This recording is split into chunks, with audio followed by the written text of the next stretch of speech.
Да, се враќаме во студиото. Дојдовме некако до она што е најактуелно што трае, тоа е корона пандемијата. За жал состојбата за која се надевавме дека до ова време можеби ќе заврши, ќе стивне, не само што не стивна, туку се претвори во уште една поопасна состојба, не знаеме веќе дали е втор бран, дали е веќе нов пик на првиот бран, но секако веќе имаме повеќе случаи него што имавме во април, например. Николовска, мислите ли дека справувањето на државата со корона кризата сега нема толку добро да се одрази врз изборниот резултат за СДСМ и коалицијата, бидејќи доколку во првичниот период во април, кога бројките не беа толку големи и рейтинзите беа добри тогаш за власта, сега ми се чини дека состојбата и не е така сјајна во однос на јавното мислење. Како државата се справува со корона кризата?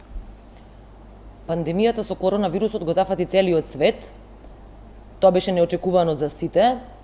Меѓутоа, нашата држава превзеде навремено мерки, како здравствени, така и економски. Здравствениот систем, нашиот, се покажа дека е ефикасен и дека може да функционира и во кризна ситуација. Тоа ја покажа и оправданоста што изминатиот период доста вложувавме во здравството. Реконструиравме здравствени установи, ги зголемивме платите на докторите и на медицинските сестри, повеќе се наплатува дежурството, сега специјализантите им се плаќаат дежурствата, се големи капитацијата на приватните лекари. Вработување имаше и на доктори, и на медицински сестри. Ќе продолжиме и понатаму. Државата со навременото превземање на мерките за заштита од COVID-19 покажа, не видовме и ситуации какви што видовме во високо развиените држави кои имаат и дури многу поразвиени здравствени системи од нашиот. Не видовме пациенти во болници, во ходници по болниците, не видовме некому да не е пружена соодветната нега од здравствените институции. Здравствените работници, здравствените и докторите се нашите херои, ние им оддаваме почит за тоа. Сега со намалување на рестриктивните мерки се зголеми бројот на случаи од COVID-19 и ние секогаш и сега апелираме до граѓаните, бидејќи во моментов нити Светската здравствена организација има друго решение, граѓаните и ние сите мора строго да ги почитуваме мерките, тоа се оние држење дистанца, користење заштитни маски, средства за дезинфекција. Да, Белјановски? Добро, секогаш е најтешко да се брани нешто што е неодбранливо. Јас го сметам спротивното. Република Македонија, за жал, израствениот менеджмент на оваа држава катастрофално потврли во справувањето со корона кризата. Зошто? Затоа што на дневна основа се бројат умрени, починати лица од COVID-19 и голем, односно огромен број по глава на жител на заразени од овој вирус. Сметам дека можеше се направи многу повеќе и многу подобро. Каде е грешката? Грешката сметам дека е во тоа што политиката премногу се вмеша во здравството. Комисијата за заразни болести стана партиска комисија на Социјалдемократскиот сојуз. И сметам дека господинот Караджовски, секоја чест на неговата стручност, требаше да си поднесе оставка затоа што неговите ставови, односно ставовите на Комисијата за заразни болести беа на дневна основа менувани од страна на владата, односно на техничката влада. Се носеа уредби кои што имаа за цел политички ефект, односно одење на што е можно побрзи избори. Македонија, за жал, е црна дупка на Балканот, па и пошироко во однос на корона кризата и справувањето. Може само да ги погледнете бројките, реалните бројки се дека стоиме на дното заедно со земјите од третиот свет. Исто така, сметам дека уредбите кои што се носија за време на оваа корона криза не се носија во интерес на здравјето, на јавното здравје на граѓаните, туку се носија во интерес повторно на партиските интереси на Социјалдемократскиот сојуз. Само да се подсетиме, се донесе уредба за брусење на дијаманти. се даде лиценца на популарниот градоначалник Боро на неговиот син за плантажа за марихуана и така натаму. Да, добро. На крајот на краиштата, уште да поентирам со последната реченица, за време за празникот Духовден бевме затворени 80 часа во своите домови. Тетово беше дел од това карантинско решение, а повеќе од 50.000 жители од Тетово, од Скопје замина низ остатокот на Република Македонија. Така да сметам дека можевме многу подобро да се справиме со коронавирус. Добро, Николовска има реплика, само Билјале Зендели нека одговори, потоа одиме на репликата.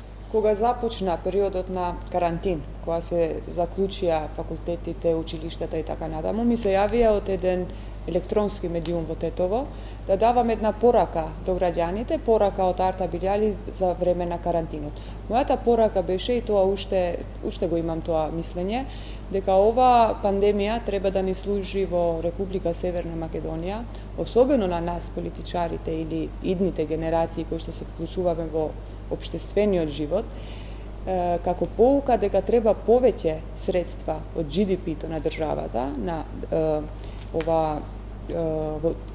на годишно ниво, да се делат или да се издвојуваат за здравството и здравствениот систем. Вистина е дека имаше држави со многу поразвиен здравствен систем, каде што гледавме секој ден како умираат пациенти, например, еден респиратор се земаше од едниот, се ставаше на другиот умираше. Тоа не ни се случи, колку што јас имам информации. Меѓутоа, тоа не треба да ни биде како релакс или да се релаксираме, но треба да размислуваме во иднина да има повеќе пари за здравството и здравствениот систем, затоа што таму при појава на вакви слични болести никој не е имун и сите сме еднакви. Во тоа навистина важи правилото еднакво за сите или општество за сите. Вирусот не погодува сите и сите треба да придонесуваме во иднина да имаме подобар одговор кон вакви или слични ситуации. Да, имавте реплика? Да. Во цела оваа ситуација ВМРО ДПМН јас ниеднаш не слушнав да каже што е тоа што требало да се превземе. Освен критика. И единствено нешто што направивте во оваа ситуација е што ги понудивте вашите доктори, не знам до кои се ваши наши доктори, да учествуваат во давање совети. Ниеден предлог не слушнавме. Дали добро беше што се презедо рестриктивни мерки или не беше добро? Дали треба дополнителни рестриктивни мерки или не треба? Исто така, министерот за внатрешни работи повика на несанкционирање на граѓаните во случај на непочитување на мерките. Тоа јавно го кажа. Сега во теков на кампањава гледаме како вашиот лидер токму завчера во Јегуновце носи на раквици, се повздравува со луѓето, со истите раце, со истите на раквици јаде леп. Каков пример ние политичарите им даваме на граѓаните, доколку ние не ги почитуваме мерките и не даваме никакви предлози. Меѓански. Сметам дека избегавме од темата и она што ВМРО ДПМН на дневна основа го правеше беше предлози за конкретни мерки кои што би требало да се имплементираат не само од областа на здравството, туку и од областа на економијата. Прво, ќе ви кажам едноставна работа. Не сакавме да одиме на толку брзи избори. Инсистиравме. Но разговаравме во органите на партијата и свативме дека поголема пандемија, поголемо зло за Република Македонија од актуелниот ковид е владењето на СДСМ и Зоран Заев. Така да го прифативме предизвикот, да излеземе на овие избори и ги повикуваме сите граѓани да ги почитуваат мерките, да носат заштитни маски на раквици и опрема и да излезат масовно на овие избори и да ја поддржат опцијата на ВМРО ДПМН. Да. Добро, да. Во однос на економските мерки за време на ковид, морам да нагласувам во врска со ваучерите кои што ги направи владата за одредени категории на луѓе, кои што беа навистина добар сигнал дека владата се грижи за граѓаните и дадени се 3 вида ваучери во кои што учествуваше и Демократската унија за интеграција за помагање на социјално загрозените случаи или случаите кои што имаат одредени ограничувања, имаше некои лимити кои луѓе може да постигнуваат. Ме интересира зошто на 15 се значи на 15 се согласивте да има избори, а не на 5. Мислите дека од 5 на 15 ќе има одреден пат на бројот или Вака, како што кажав, ова одлука е донесена врз основа на анализа во внатрешпартиските органи и е демократска одлука на сите органи на партијата и сметавме дека Македонија се движи во погрешна насока и дека бројот на заболени нема да падне во блиска, да се намали во блиска иднина. Сметаме дека оваа власт треба, предводена од СДСМ и од Зоран Заев, треба што побрзо да се замине, да дојде одговорна власт, на чело со одговорен премиер, која што ќе воспостави целосна контрола на системот, ќе ги ревидира проблемите во здравството и веднаш ќе започне со решавање на овој акутен проблем. Не велам дека може да се случи магија и да престане заразата за, не знам, недела, две или за неколку дена, но сепак сметам дека треба поинтензивно да се работи и да се понудат по адекватни решенија. Да, добро, ова што го кажува господјата Билјали Зендели во однос на економската помош за време на корона кризата, освен на ваучерите, се даде и помош за компаниите, субвенции за плаќање на придонеси, еден цел сет на мерки. Што мислите, господјо Николовска, колку тоа помогна и како ќе помогне и дали таа програма за помош на стопанството, на економијата треба некако да продолжи, бидејќи очигледно дека кризава се пролонгира и предвидувањата се дека можеби најлошото следува во наредните месеци, бидејќи се уште се трошат резервите, се уште компаниите се во некаква подобра кондиција, но како кризата се пролонгира, така ќе опаѓа и нивната способност и капацитети. Што мислите, како треба да се постапува во однос на економијата во следниот период во контекст на корона кризата? Неизбежно корона кризата покрај здравствена и економска криза остава негативни економски последици, особено на приватниот сектор. Веднаш навремено донесовме неколку пакети на мерки со кои што прво им помогнавме на најранливите категории граѓани и на оние сектори кои беа најповеќе погодени од економски беа погодени од корона кризата. Неколку сетови на мерки, помош на младите, помош на компаниите кои што го изгубија својот пазар. Според проценките на финансискиот сектор во владата, буџетот е во добра кондиција, тоа неколку пати го најавија, се превземаат навремено и се следи ситуацијата и нема да се дозволи да од одреден сектор претрпи некои значителни негативни последици. Цело време ќе се следи ситуацијата, навремено ќе се преземаат мерки и јас верувам во она што го кажуваат, што го кажува министерката за финансии и финансискиот сектор. И убедена сум граѓаните да немаат никаков страв, нема да западнеме во некаква си многу лоша криза. Да, Вилјановски, мислите ли дека владата добро се справува со економските предизвици? Сметам дека навистина имаме за што да се грижиме како граѓани на Република Македонија. Ако целиот свет е загрижен за економската состојба во која што се наоѓа, а членовите на Социјалдемократскиот сојуз, се извинувам, не е загрижен, тоа значи дека или добро се офајдил во минатиот период, па сега може е обезбеден за кризата која што ни престои. Сите зборуваат дека не чека најтешка година до сега. Есента ќе биде многу тешка, а додека 2021 година ќе биде исто така кризна година, во која што ќе треба власта директно да изнајде начини за да се справи со оваа криза. Така да сметам дека лошо се справуваме во овој дел околу ваучерите. Секоја држава треба да помогне на своите граѓани кои што се наоѓаат во тешка ситуација и Република Македонија сигурно дека треба, но дали е помошта доволна, сметам дека не е. Дали е начинот на кој што се реализираше оваа помош е добар начин, сметам дека не е. Ако ги видиме гужвите пред банките, ќе ви кажам само мала дигресија, еден пример од вчера. бев во едно тетовско село оддалечено на 20 на километри од градот. Еден жител ми кажа дека 3 пати оди во една од банките во Тетово и не може да стигне до ваучер. Ваучерот му е 3000 денари.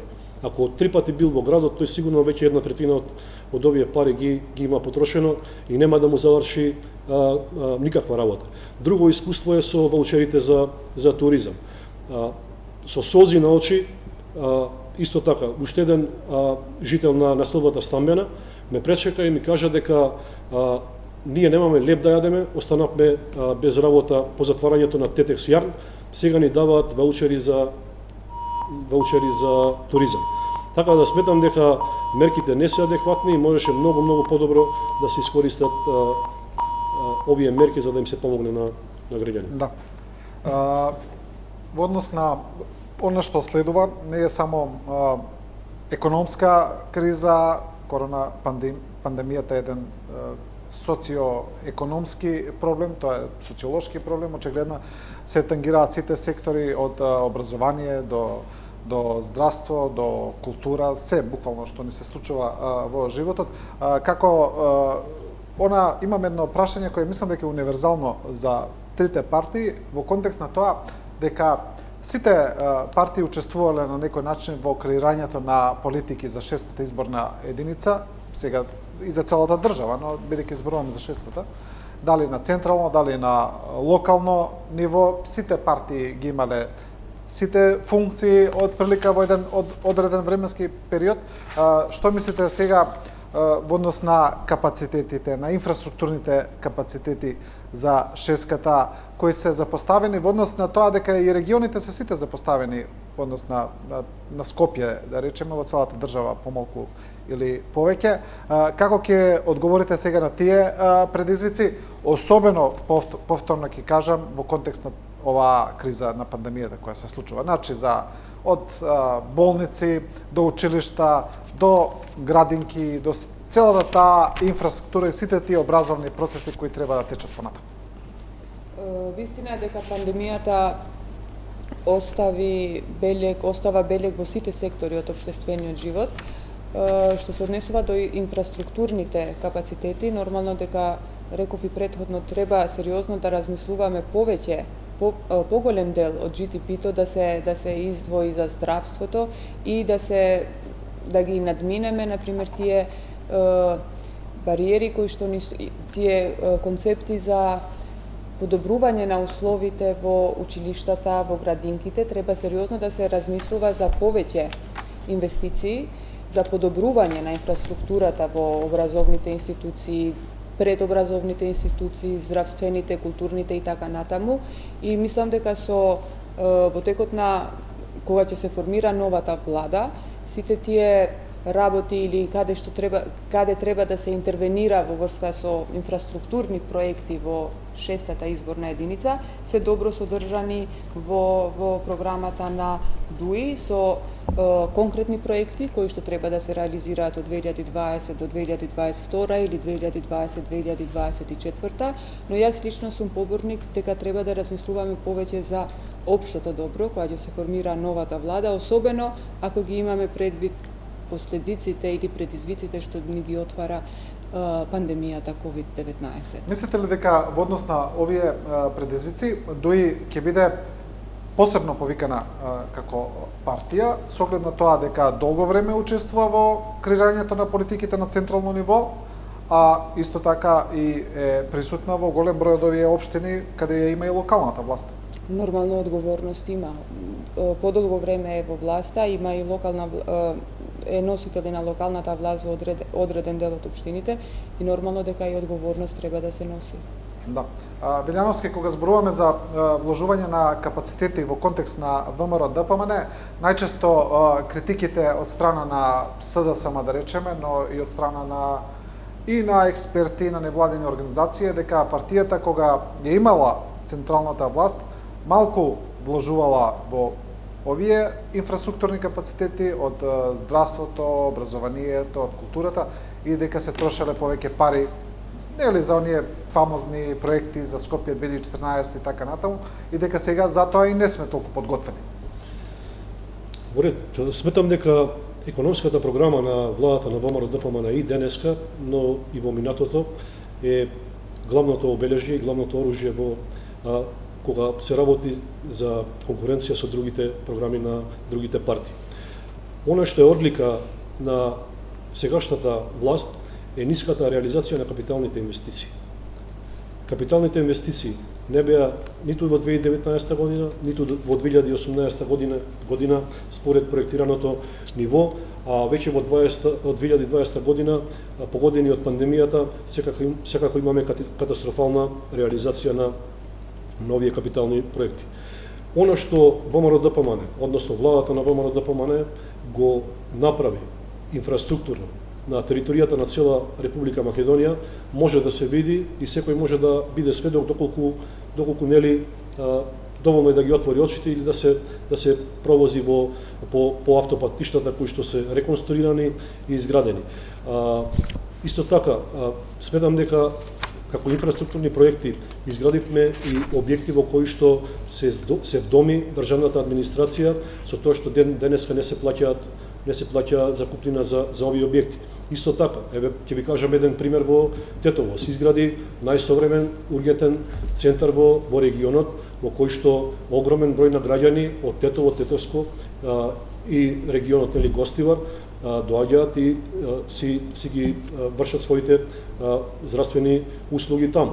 Значи, го олеснивме патот на нашите сограѓани до реализирање на нивните цели и потреби. Сметам дека и во иднина, она што е најважно е да се направи домаќински, да се проектира она што може да се спроведе. Ќе правиме реален буџет и домаќински ќе раководиме со него. Исто така, капиталните инвестиции секогаш да бидат во рамки на проектираното. Да.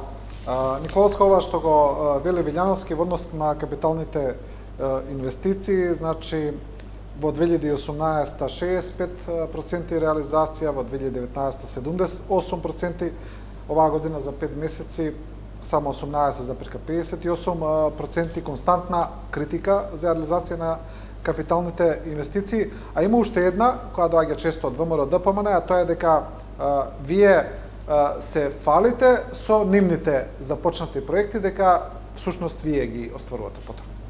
Не знам на кои проекти мислат, меѓутоа знам дека до пред 2,5 години главен проект. Главен проект е Скопје 2014. Трошеа на стиропор, на гали, на жални врби, изградија објекти за сместување на јавната администрација, кои се гледаме малте не се распаѓаат, на секој дожд малце посилен, на кој се распаѓа целиот стиропор и сега треба дополнително да се вложува, тие да се реновираат за многу кратко време, 5-6 години, колку има од нив. Изминативе 2,5 години. Значи 2,5 години е кратко време да се оцени како функционира определена влада на економски план, меѓутоа може да се пофалиме со многу проекти кои што реализиравме, особено инфраструктурни проекти. Реновиравме здравствени центри, јавни здравствени установи, изградивме градинки. Колку градинки има во 6-та изборна единица изградено? Не, здравствени центри, затоа што работам во здравството, ме интересира, во Тетово што е реновирано.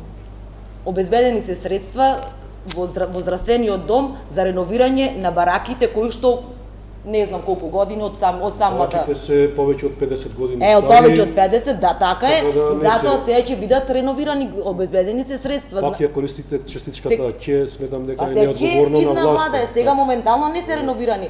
Обезбедени се средства и ќе се реновираат. Не знам кој збор да го потреба, македонски јазикот е. Така е, македонски. Македонски јазикот, па македонски јазикот. Така е. Каков да биде? Македонски. Македонски јазикот сигурно.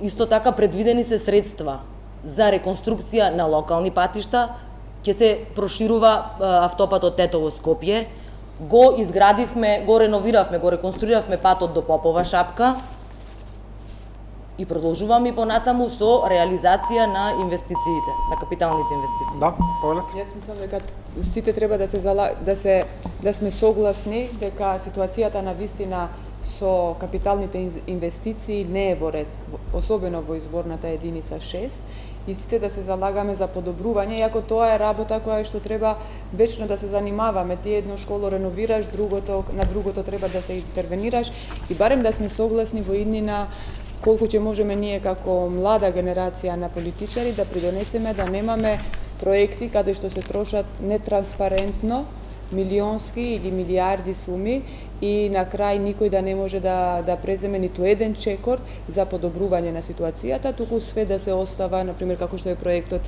Скопје 2014, барем ние како идни политичари да се согласуваме дека тоа нема да го дозволиме и дека ќе ги гледаме потребите на граѓаните и да се фокусираме на подобрување на животот на граѓаните. Само кратко. Господи Арта, секако дека се согласувам со вашите ставови, но сметам дека голема одговорност околу недостатоците кои што ги има во изборна единица број 6, околу инфраструктурните проекти, пристапни, регионални, локални патишта има и ДУИ. Не можете да избегнете вашата одговорност како владеачка партија која што повеќе од 13-14 години е на власт. Еве ќе појдам од прост пример кој што е актуелен во Тетово. Гимназијата Кирил Печиновиќ. Значи, не е секогаш до средствата. Некогаш треба да се има и волја и интерес и од локалната и од централната власт да се помогне. Се работи за изградба на неколку простории кои што премиерот Заев заедно со градоначалничката Теута Арифи ги вети од дворот на гимназијата Кирил Печиновиќ. Така да сметам дека некогаш може да се помогне и со многу малку средства и со малку повеќе волја. Во случајот со Тетовската гимназија сметам дека нема волја и тука паѓа концептот на едно општество за сите. Јас и господја Фаница сме учеле во иста гимназија. Таа гимназија беше од мешани паралелки. Ние никогаш не сме имали проблеми дали ќе учиме со нашите сограѓани од албанска националност, ромска, турска или така натаму. Така да сметам дека едно општество за сите не треба да биде само флоскула, туку треба и реално да се спроведе. Ајде да почнеме од гимназијата Кирил Печиновиќ и да ги изградиме тие 3-4 фамозни простории за кои што секогаш се наоѓа некоја причина зашто не се гради. Да, добро. Николска, имавте реплика? Кратка реплика. Околу гимназијата се согласувам јас дека гимназијата мора да се залагаме да се изгради. Тоа се навистина неколку простории во сегашниот објект на гимназијата Кирил Печиновиќ. Инаку проблемот не е од сега. Одредени проблеми се наталожени со години.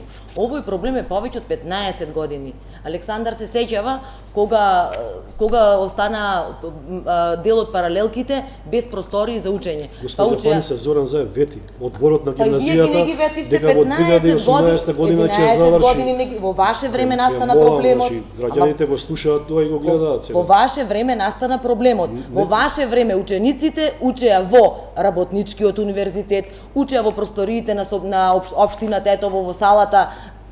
Часовите им траја по 15-20 минути, неколку класови учеа заедно. Каква настава беше тоа на гимназијата? Јас протестирав заедно со гимназијалците за време на владењето на ВМРО ДПМН на площадот во Тетово заедно со професорите. Вие колку сакате можете да протестирате, проблемот не е решен. Затоа кажав дека се работи. Затоа ние 2018 година обезбедивме средства за меѓутоа сметам дека нема волја да се реши проблемот. Средства има. Ако средства има, ќе има волја. Ако застанеме заедно да се бориме за интересите на граѓаните. Овие се прашања кои што не засегаат сите. Ајде, заедно сме ќе бидеме колеги во идниот парламент на Република Македонија. За ова прашање мораме да бидеме едногласни дека ќе се бориме, тоа го очекуваат граѓаните од нас. Да, добро, ќе се вратиме повторно на локалните теми на крајот, мислам дека веројатно ќе имаме време. Ни остана уште третиот блок, а тоа е евроатлантските интеграции кои се наполовина завршени. Република Северна Македонија е полноправна членка на НАТО, тоа е веќе готово, но никако да почнат преговорите со Европската Унија.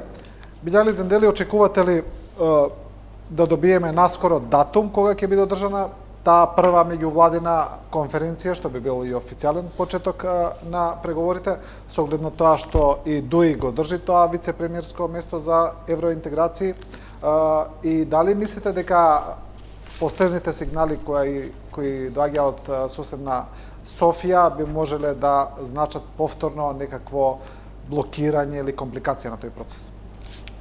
Не, во врска со добивањето на датум за отварање на преговорите со Европската Унија, јас сум умерен оптимист. Мислам дека ќе го добиеме датумот и ќе знаеме кога ќе ги започнеме преговорите, со оглед на тоа што извештаите од Европската комисија се позитивни во последно време. Мислам дека сега спорот со Бугарија веќе еднаш е решен со спогодбата за добро соседство и тие изјави што доаѓале допред 2-3 недели, сега не сум слушнала дека има одредени реакции, но имаше. Период. Мислам, од кога се заклучи кога ќе бидат изборите, тие теми како да застанаа наеднаш. Викам, јас сум умерен оптимист, мислам дека ќе добиваме после изборите датум за отпочнување на преговорите, со оглед на тоа што домашните задачи беа скоро успешно решени. Веројатно дека и исходот од изборите во однос на регуларноста на изборниот процес ќе биде исто важен момент за одлучувањето на Европската комисија. Велјановски, вие исто сте умерен оптимист за тоа дека наскоро ќе знаеме кога ќе почне таа меѓувладена конференција? Така, со оглед на тоа што власта неколку пати веќе прослави добивање на датум, сметам дека не можам да бидам оптимист, затоа што реално не очекува тешка работа за приближување кон Европската Унија. Како што знаеме, договорите кои што беа склучени со Бугарија и со Република Грција создадоа пречки реални во рамката која што ќе биде дел од пристапувањето кон Европската Унија. Знаеме дека нашите соседи наметнаа нови услови и нови критериуми кои што ние како држава ги прифативме со подписите на министерот за надворешни работи и на Зоран Заев, така да сметам дека не чека многу голема работа и дека многу малку е направено. Да се вратиме само на референдумското прашање, дали сте за Европската Унија и НАТО, со промена на името на Република Македонија. Сметам дека и покрај тоа што тој референдум не успеа, и покрај тоа што знаеме како се промени уставното име на Република Македонија, ние сме многу далеку од Европската Унија. Но не само затоа што не ги исполнуваме условите од преземените договори, туку и затоа што во Република Македонија владее криминал и корупција. Република Македонија се наоѓа на срамното 106-то место на листата на Transparency International од вкупно рангирани 180 земји. Корупцијата навистина навлезе во сите пори на општественото живење. Корумпираните политичари создаваат неефикасно општество. Нашиот систем стана спор, судовите спори и неефикасни. Ние во нашата програма имаме реални мерки, реални проекти, ќе споменам само два: Стоп за корупција и закон за проверка на имотот на функционерите. Па ајде, тогаш Зоран Заев нека докаже од каде е неговиот имот, неговото богатство и богатството на неговата фамилија, кое што за време на владењето од 18 години, односно од како Зоран Заев е на функција, го створил. Николовска? СДСМ беше цело време посветена на евроинтегративните процеси. Решававме крупни прашања, донесовме тешки одлуки. Северна Македонија стана членка на НАТО. Европската Унија во март месец донесе одлука за почеток на преговори со Северна Македонија. Очекуваме да биде доставена преговарачката рамка и да ги започнеме преговорите на кои што ќе се посветиме максимално. Кога станува збор за прашавте за условите што ги поставува Бугарија, јас секогаш викам да имавме храбри политичари 90-тите години да ги решеа тешките прашања, сега ние ќе бевме тие што ќе ги поставувавме условите на другите земји. Ние ќе поставувавме услови на Бугарија, а не да ни поставуваат другите држави услови нас. Меѓутоа, отворени сме секој прашања, јас сметам дека секој проблем се решава со меѓусебен разговор и договор. Доколку нема разговор, во цел свет би владеела војна.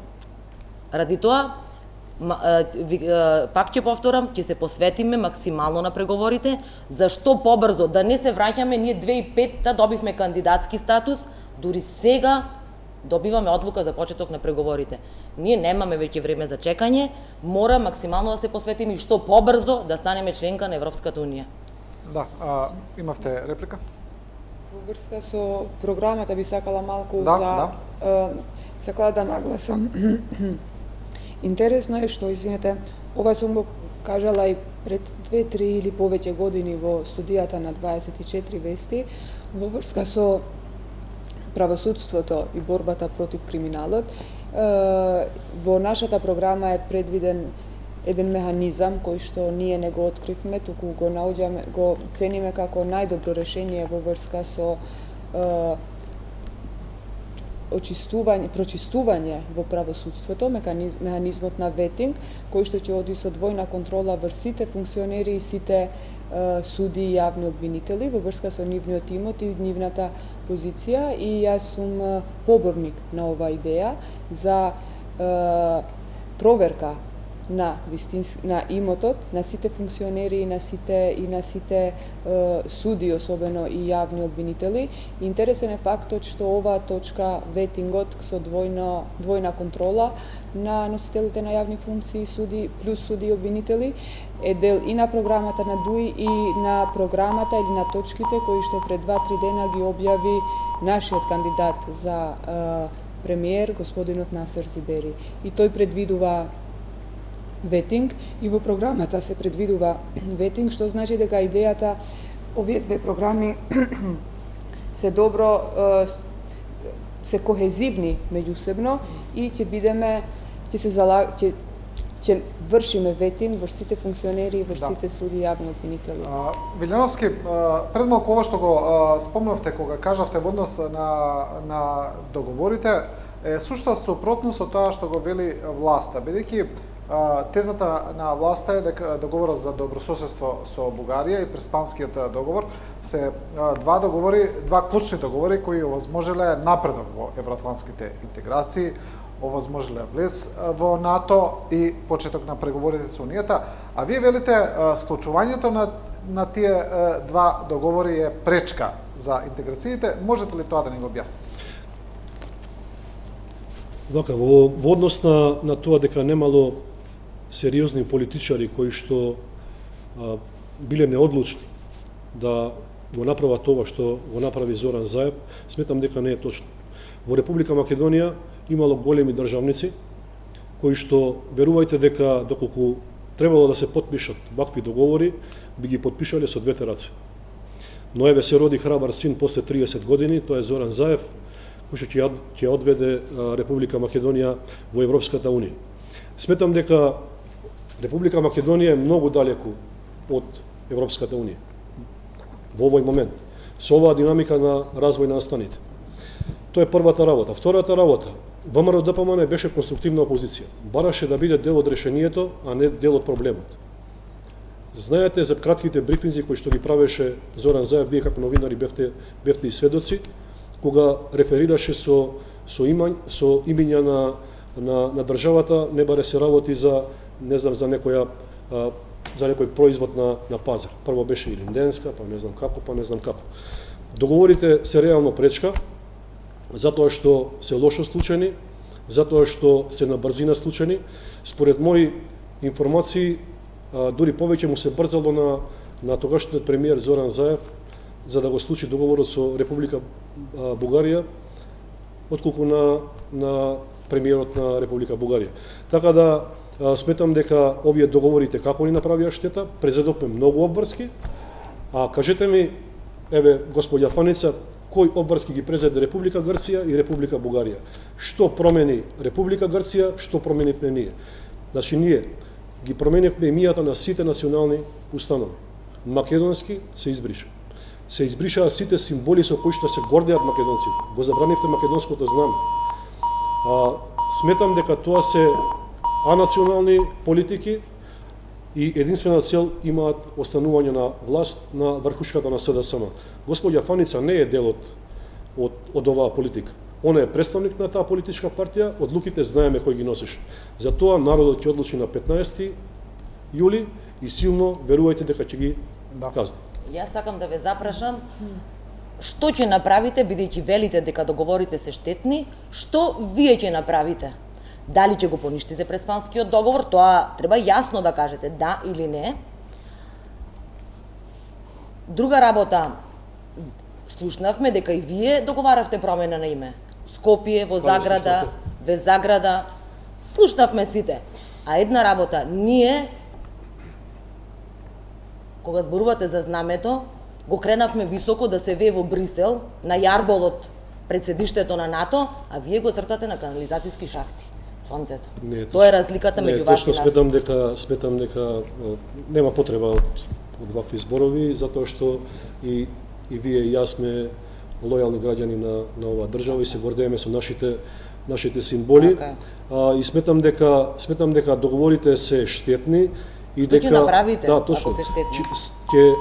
Ќе започнеме интензивно со нашите пријатели во меѓународната заедница да укажуваме на работите кои што се Ќе го поништите ли Преспанскиот договор? Ве молам да ме сослушате. Ќе им укажеме на оние штетни одредби кои што директно задираат во нашиот идентитет како македонци, во нашиот јазик и во нашата историја.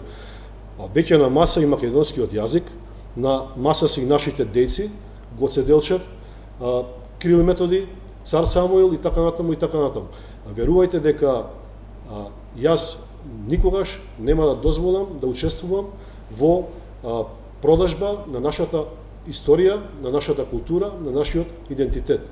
На крајот на краиштата, вие во вашата програма не ветивте дека ќе го промените името, излеговте со економска програма, проекти за подобар живот, едно општество за сите. Никаде во вашата програма не пишуваше дека Зоран Заев ќе го промени уставното име на Република Македонија. Зошто се дрзнавте да го направите тоа?